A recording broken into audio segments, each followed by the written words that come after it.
بھی شرعی مسئلہ ہے، ہو سکتا ہے بیان کروں تو کئیوں کے ہاضمے اس مسئلے کو جو ہے وہ ہضم نہ کر سکے۔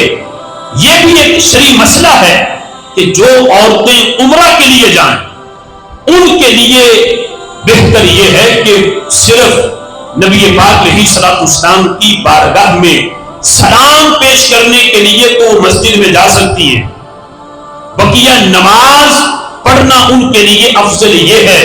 کہ جہاں ان کی رہائش ہے، چونکہ وہ ان کا گھر ہے، اپنے گھر میں نماز پڑھنا حضور کی مسجد میں نماز پڑھنے سے بہتر یہ ہے کہ جگہ جہاں رہائش ملی ہوئی ہے وہ اپنی رہائش گاہ کے اندر نماز پڑھیں۔ خواتین کے لیے حکم یہ ہے، چونکہ نبی پاک علیہ الصلوۃ والسلام نے یہ فرمایا کہ میری مسجد میں نماز پڑھنا تمہارے لیے اپنے محلے کی مسجد، اور پھر اس سے بھی بہتر یہ ہے کہ تم اپنے گھر کے صحن میں پڑھو، اس سے بھی بہتر یہ ہے کہ تم اپنے گھر کے اندر والے کمرے میں پڑھو، یعنی یہ ترتیب ہے۔ آخر میں فرمایا میری مسجد میں، نتیجہ نکالنے تو رزلٹ یہ نکلتا ہے اس حدیث کا کہ عورت کے لیے حکم یہ ہے میری مسجد میں نماز پڑھنے سے بہتر یہ ہے کہ وہ عورت اپنے گھر کی چار دیواری میں نماز پڑھے، اللہ وہاں بھی اسے یہی اجر و ثواب عطا فرمائے گا۔ یہاں تک اب دیکھو، سوچو کہ جب نبی پاک علیہ الصلوۃ والسلام نے عورت کو نماز کے لیے جو فرض کام ہے اس کے لیے گھر سے باہر نکلنے کی اجازت نہیں دی،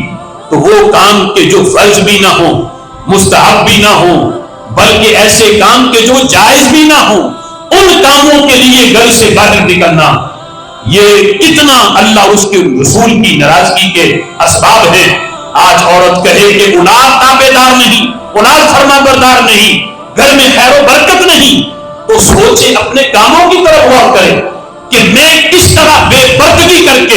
اللہ اس کے رسول کے احکامات سے بغاوت کر کے میں اپنے جو ہے وہ زندگی بسر کر رہی ہوں۔ پھر میں یہ بھی چاہتی ہوں کہ اولاد میری تابع دار بھی ہو، شوہر جو ہے وہ میرا کہا مانے،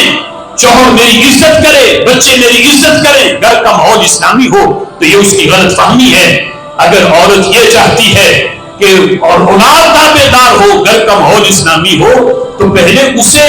اسلام کی تعلیمات پر عمل کرنا پڑے گا، پھر دیکھے کہ گھر بھی جنت بن جائے گا اور اس کی آخرت بھی بہتر ہو جائے گی۔